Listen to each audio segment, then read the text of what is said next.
What's up, guys? How's it going? Hope everybody's doing well out there.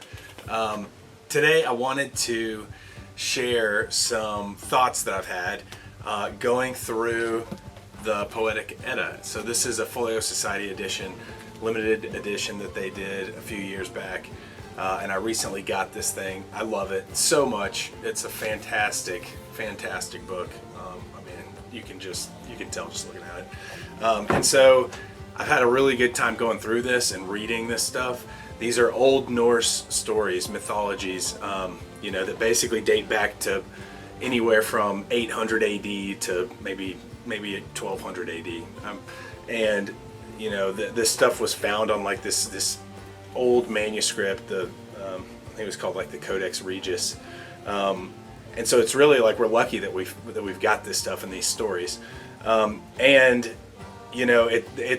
don't think it's a surprise to anybody that I'm also a big Tolkien fan. So I've got a copy of The Hobbit here. This is a great one, illustrated by Alan Lee. And Tolkien is known to have been influenced by the Poetic Edda and by Norse mythology. And so, of course, as I've been going through the Poetic Edda, Tolkien's been on my mind, and it's very clear where some of the material here fed into his creative process. Some of it perhaps more subtle than others. Some of it's just blatant. And I just wanted to kind of talk about some of that stuff. I thought that would be fun to do. And then I also wanted to note I've got another copy of the Poetic Edda. This is translated by a guy named Jackson Crawford. And he is, I found him on YouTube. So he's got a YouTube channel. Dr. Jackson Crawford, I suppose. So he's got a YouTube channel, and he talks about Old Norse, and that's like his thing.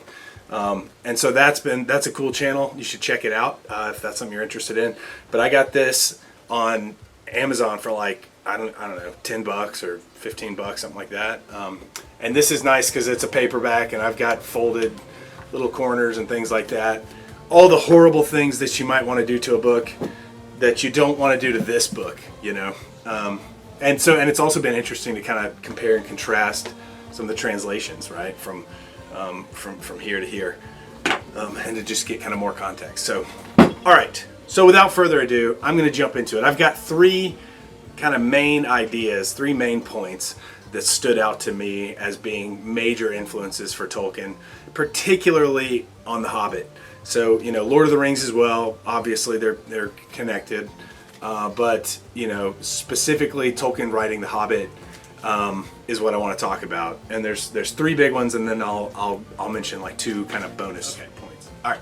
So the first major influence here, and this is the easy one. This is like the low-hanging fruit.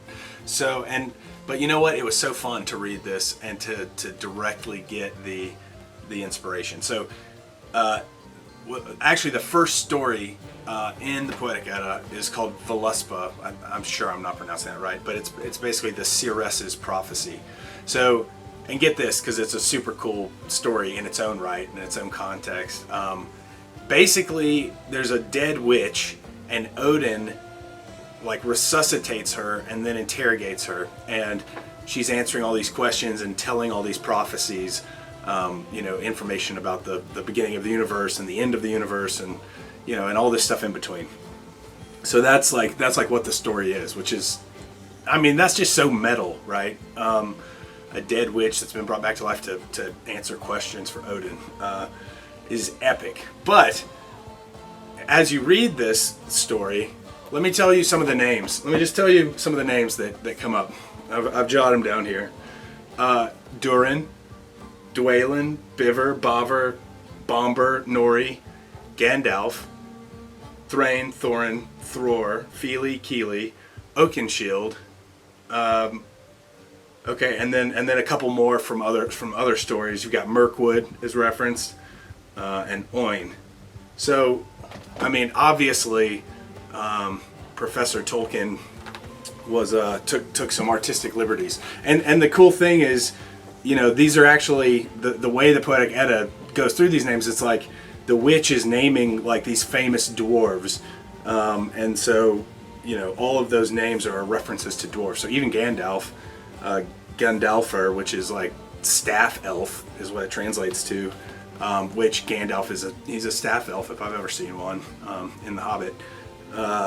So it's just cool. It's just super cool to read through and just see these names, and it's super clear that Tolkien, obviously read this and liked it and pulled it and used it.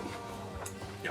So and I'm sure there's more names in here too that I missed or didn't catch, or perhaps we'll find one day as I'm reading through this stuff again. But those were the main ones that stood out to me. And seriously, I don't know if it was because of all those names or what, but like that story specifically, Voluspa, or the Seeress's prophecy, however you want to find it, you should read that one. It's short. I mean, it's quick. You can read through it quickly, but it's fascinating. It's very interesting. How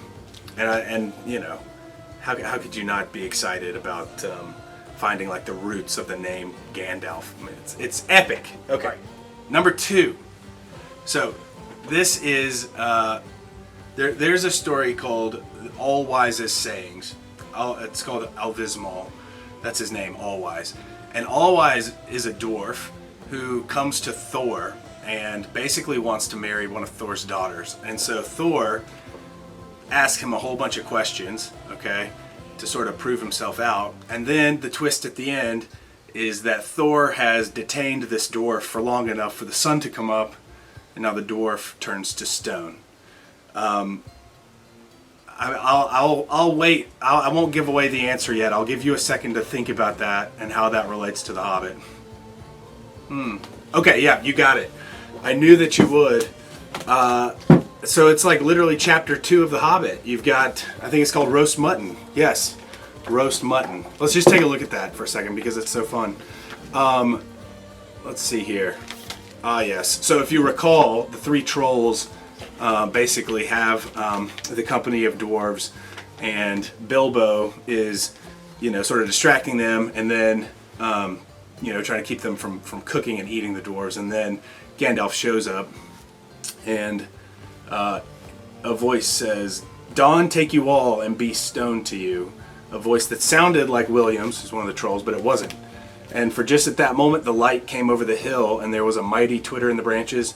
William never spoke, for he stood turned to stone as he stooped, and Bert and Tom were stuck like rocks as they looked at him.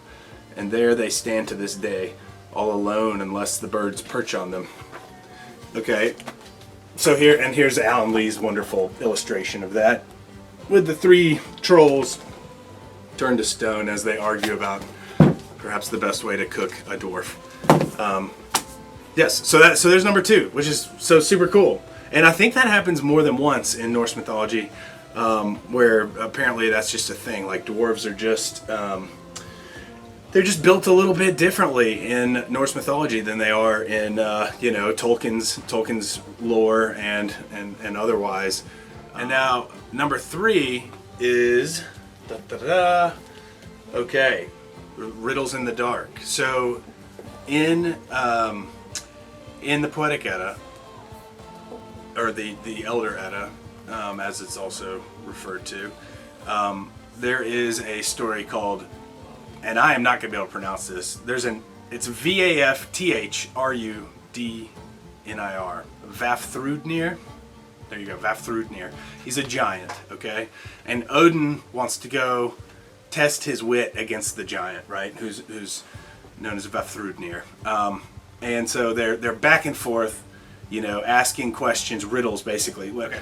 And it's important to note that Odin approaches the giant, Riddle Weaver, Vafthrudnir. He approaches him and doesn't tell him who he is. He doesn't tell him that he's Odin. So the translation of the name of the giant that Dr. Crawford uses is Riddle Weaver. So it's basically Odin and Riddle Weaver going back and forth. And at the sort of the end of it, the way that Odin comes out victorious, this is his riddle, the last question, right? Which Vafthrudnir has to admit he doesn't know the answer to. Odin says, "Much have I traveled, much have I tried out, much have I tested the powers. What did Odin say into his son's ear before he mounted the pyre. So basically, when Odin's son, Balder, right before he was burned on the pyre, his body, after he died, what did Odin whisper into his ear, right?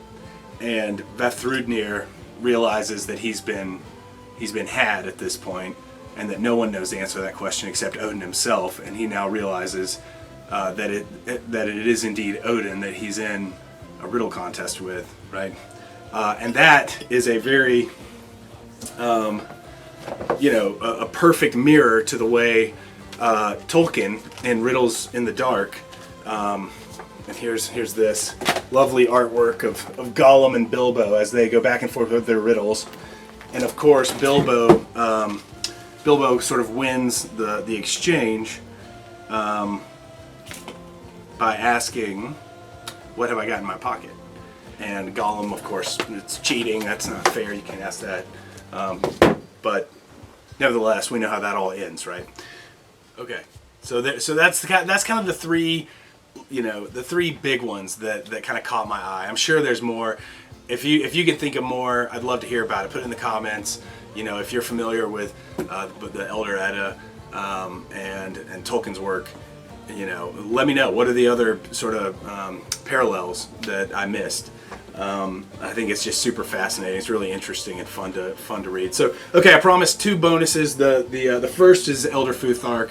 So I think we all know Tolkien loved the runes. The Elder Futhark, was obviously like a direct inspiration for the way his rune system works, and is used in the Hobbit and Lord of the Rings after that.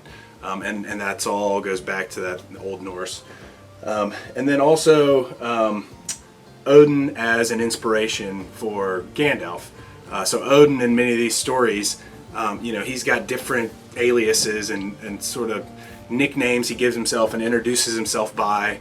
Greybeard, the Wanderer, there's a whole bunch of them, and a lot of the time he really appears the way Gandalf does, like an old man, long white beard. Of course Odin's kind of like missing an eye and Gandalf isn't necessarily, but there's a lot of similarities there which are interesting. And then, okay, here's a third bonus one. In the Hobbit, there's Bjorn, right, the bear guy that the werebear dude, that they stay at his house, and Bjorn actually means bear in Old Norse. So perhaps not directly inspired from this book or this collection of stories, but it is inspired by Old Norse mythology. So there you go. Anyway, I hope you guys thought that was maybe interesting, enjoyed that. I'd love to hear from you guys, like what are some more things. And yeah, thanks for joining, and I'll see you on the next one.